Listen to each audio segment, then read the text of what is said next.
I always say, well, language is built on the foundation of play and social interaction. Welcome, everyone, to Breaking Bread, the podcast brought to you by Apostolic Christian Counseling and Family Services. Excellent to have everyone along. Glad to have here in the studio Brian Sutter and Amy Mammadov. Amy is a new voice here. Brian's an old hat, so we'll just move over him. Exactly. Everybody knows him. Amy, introduce yourself and tell us a little bit about yourself, and then I'll set up the topic. Okay, sounds good. I'm Amy Mammadov. I'm a speech-language pathologist working in Bloomington, Illinois. Probably more commonly known as a speech therapist. That's a little more accessible. People have their memories of, I saw the speech therapist in third grade when I worked on my R, or my classmate did. It's probably the context we're most commonly known as, but there's a lot more that we work on with language and communication. So receptive language, how well a child is understanding what's being said to them, and then expressively, how well they're able to communicate their wants and needs. I work in Bloomington. I have a little small private practice, and we offer individual speech and language therapy and then also a social skills group for preschool kids. So you work professionally with children. I do. But you have some of your own. I do. I have two daughters. Introduce your family. Yeah. So my husband, Mammadov, he is from Azerbaijan, which, is not very well known, but it's a very small country by the Caspian Seas. And he came to the U.S. to study his master's degree at Illinois State University, which is also in Bloomington. That's kind of where we met. And then through some friendships with brothers in our church, started coming to our church, became baptized and a believer in Jesus. And we got married coming up on 8 years. And we have two girls, Liliana and Josie, that are going into second grade and going into 4-year-old preschool. And I know Amy from a couple different spheres. One is a church sphere, as Amy and Tofig and their children attend our church. But I also know Amy for her professional work, because my 5-year-old Rennie gets services from Amy. So let me set this up a little bit, just in the sense that Rebecca was taking Ren to her therapy, or speech therapy, right? And she started raving about it, like, after the first day. It's like, you have got to take Ren to therapy sometime. Okay. Okay.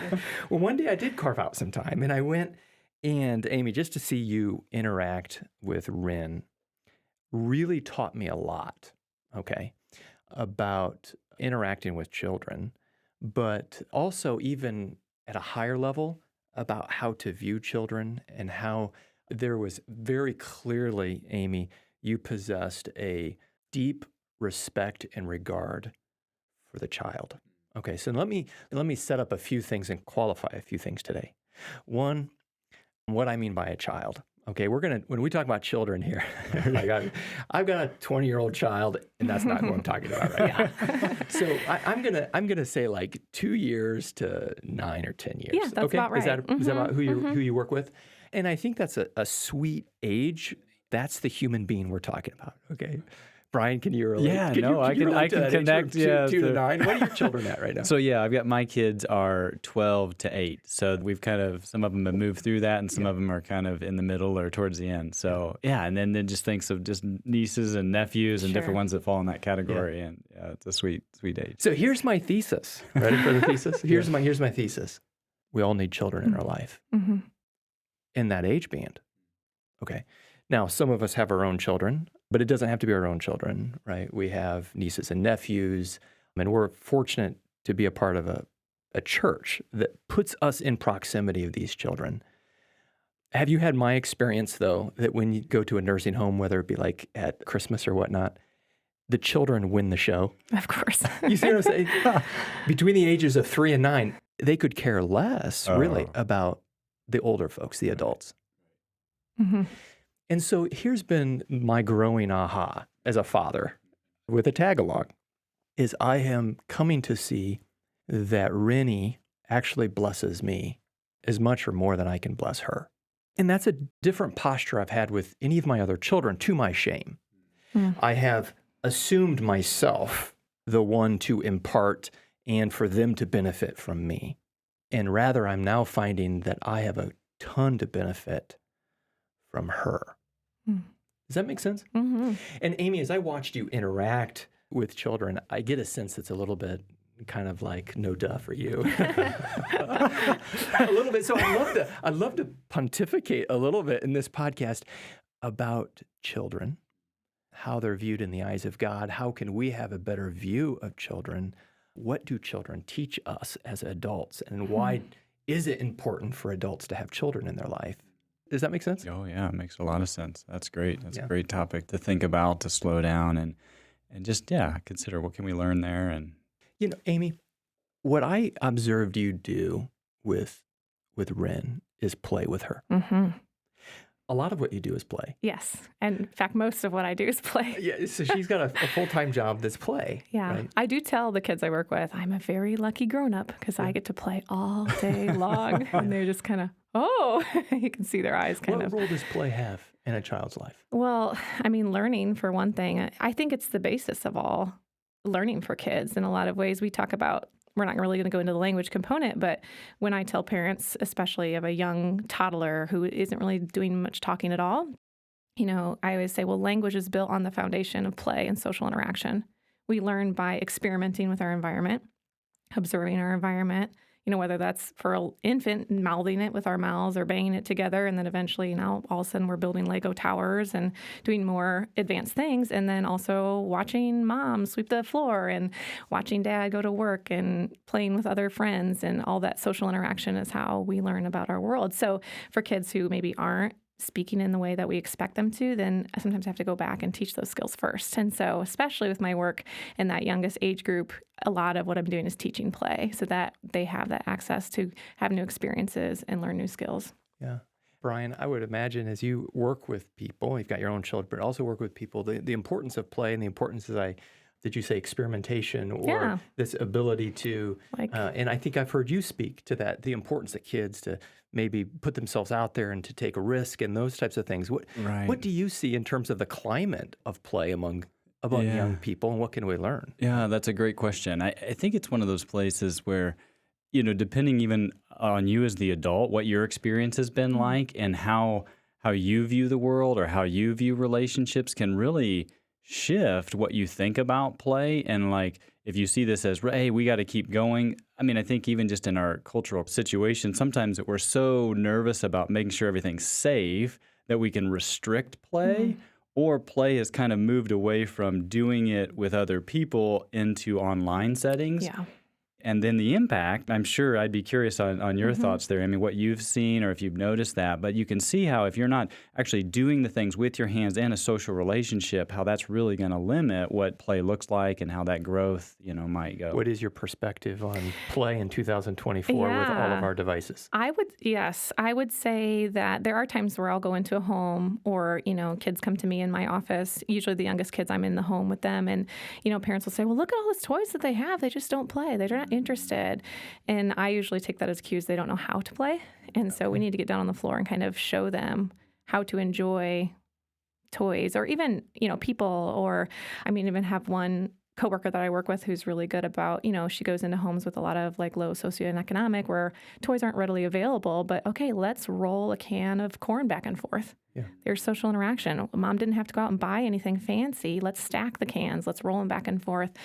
And I would say if kids are not playing as expected, a couple things. I would say, number one, let's try a technology detox because a lot of times they're used to that fast-paced, instant gratification. I'm on the app, and when I touch the bush, I'm at the farm scene, and I touch the bush, the sheep jumps out. And that was, and then I go to a real farm, and the sheep doesn't do that. They're not jumping out of bushes to entertain me, and so that feels boring. Right. It isn't as fast-paced as we're used to. And so that can be one key component is kind of turn off the screens, even take batteries out of toys, try to have them make the sounds of the fire truck rather than the fire truck saying wee-oo, wee-oo, if there's... So Amy, we need to teach our kids how to play. Yeah. I think that's a really powerful statement, right? And that's exactly what I observed. I observed you playing with Ren in a way that I had not played with Ren and didn't really know how to, So give us a little insight. What are you thinking about when you are down on the floor with a child? Yeah. So I would say that's a skill that's come over time. I think as adults, we lose that ability to play. It fades. We forget what it's like to be down on the floor and doing things. And I even see that with the graduate students that I'll accept that come with me for an internship is we'll go out and they have this big lesson plan in their mind. And I'm like, we're working with a 2-year-old. Have you ever tried to get a 2-year-old to do what you want for an hour? This is not going to happen. Yeah. You go in geared with strategies and loosely held goals. And then whatever they're interested in, you infuse it. So if they're interested in the play kitchen, then we're going to work on eat more, hot, cold, all those kinds of vocabulary that I can bring into, or pretend play. We're pretending to eat and cut. Or they're interested in jumping off the couch. Then we're going to do ready, set, go. Wee, big jump, little jump, all those things. So, and actually it's amazing how those graduate students will say, they'll even say to me, I kind of forgot how to do this. Like it's coming back to me over the semester. You see that improve in them if they get more flexible, they get more playful, they get more relaxed, they get more creative, and they're learning that from the kids, from that practice. And also you see this relief of like, oh, I don't have to have this huge lesson plan. I just need to have shared enjoyment and a general idea of what is typical development and where is this child at so I can take them to the next level. Shared enjoyment. Shared enjoyment. Yeah, yes, huge. Well, let's just pause with shared enjoyment. I think that's huge, right, for parents. There are easy ways for me to distract my child and, in fact, separate them from myself in play. Mm-hmm. And there's certainly time for that. Play with your brother's sister, play with the neighbors, go play with the dog. Learn some independent skills.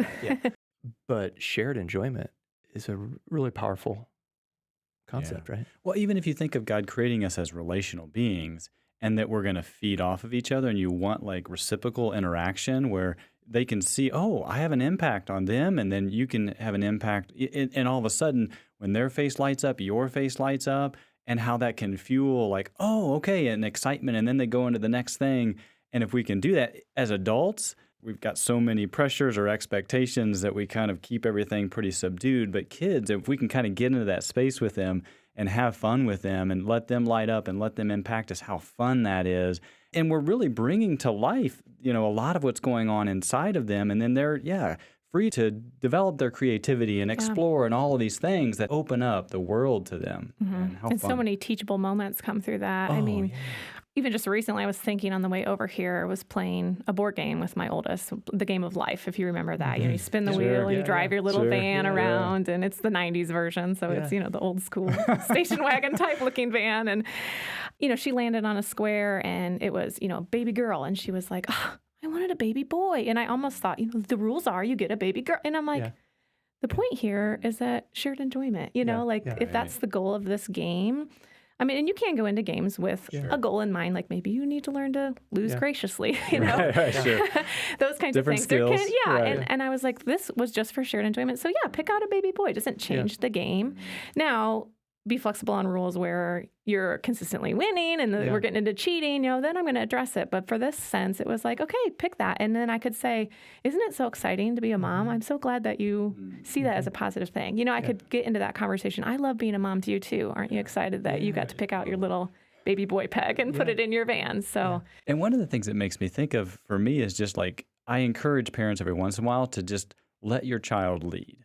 We typically are just not very good at that. We don't even realize it, but we're just always instructing, and certainly there's a place for that, but sometimes just like, let them tell you what they're interested in, or let them kind of move us over into this place, get to know them, and there's such beauty and power in that, but a lot of times we're not comfortable with that. Yeah, and that actually is another big key component to the therapy that I do. We call it child-led play. Oh, cool. Like literally you pick what you're going to do. And because also kids will learn through the things that they're interested in. I can pull out all these things that they're not excited about, or these flashcards, and they're sitting there, either they're avoiding me or, they're sitting there kind of tolerating it. But if I pick out something that really sparks their interest and sparks their minds, then their learning just goes through the roof, and they're going to practice it again when I walk away.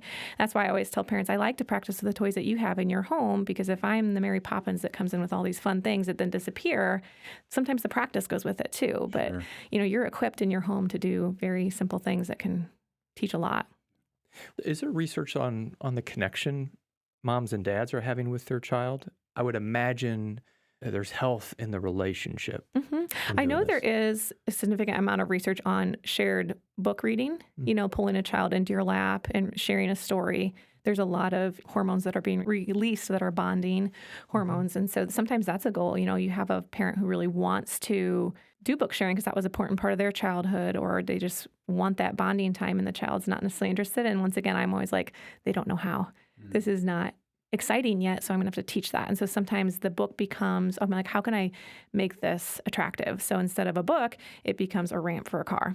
Slowly show that child that this is an attractive object. And then we slowly turn it over and lift one flap and say, ooh, look, there's a puppy under there. And then it goes back to a ramp. And then the next time we flip two, and slowly kind of desensitize in this idea that that's boring. I don't want to do that. I want to be on the move. Or if a child who needs movement, maybe we do it in a rocking chair.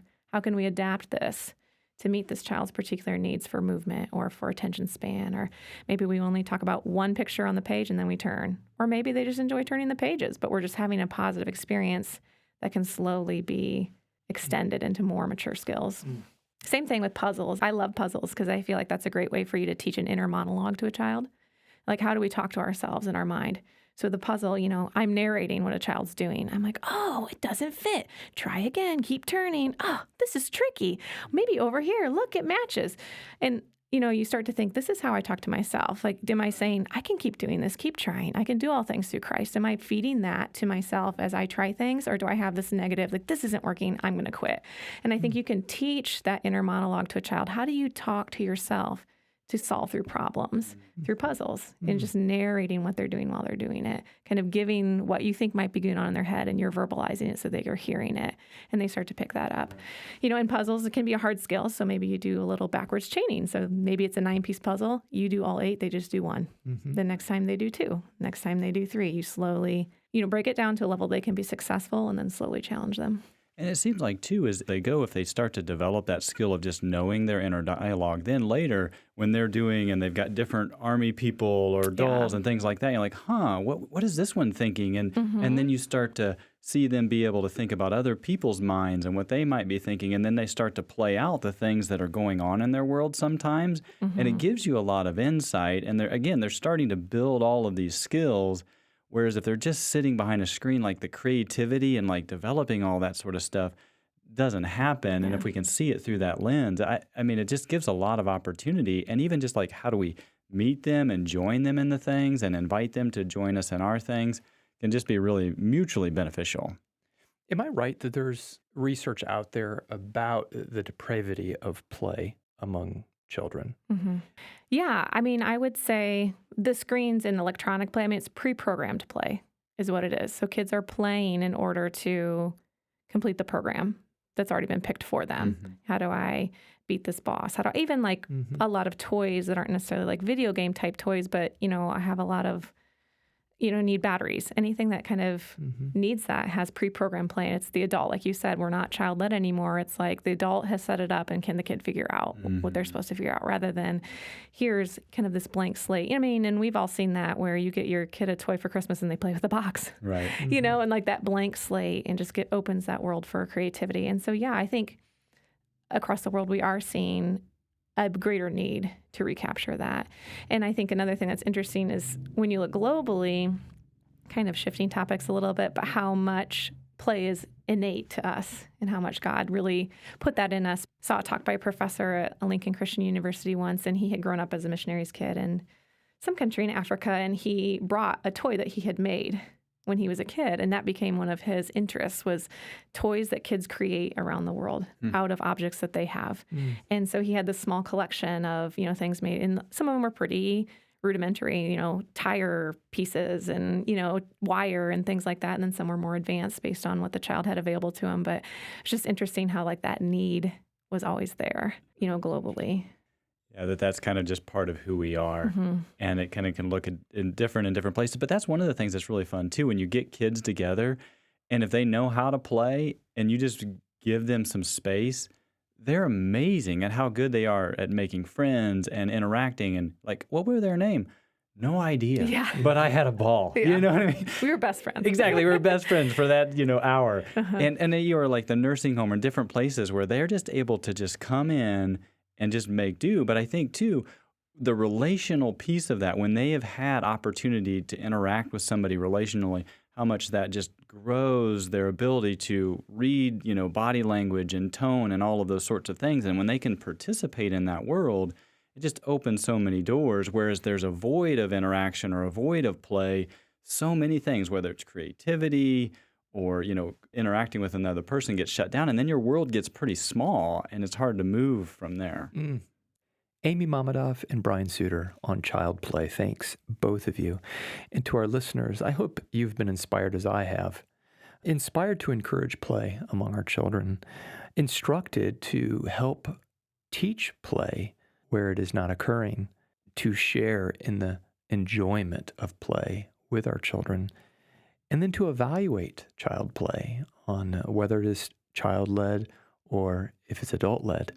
This has been very enriching and I think a fun space to think about. And when we return, both Amy and Brian are going to help us see the beauty of children that we as adults would do well to learn from, and we might just see why God calls us to be childlike.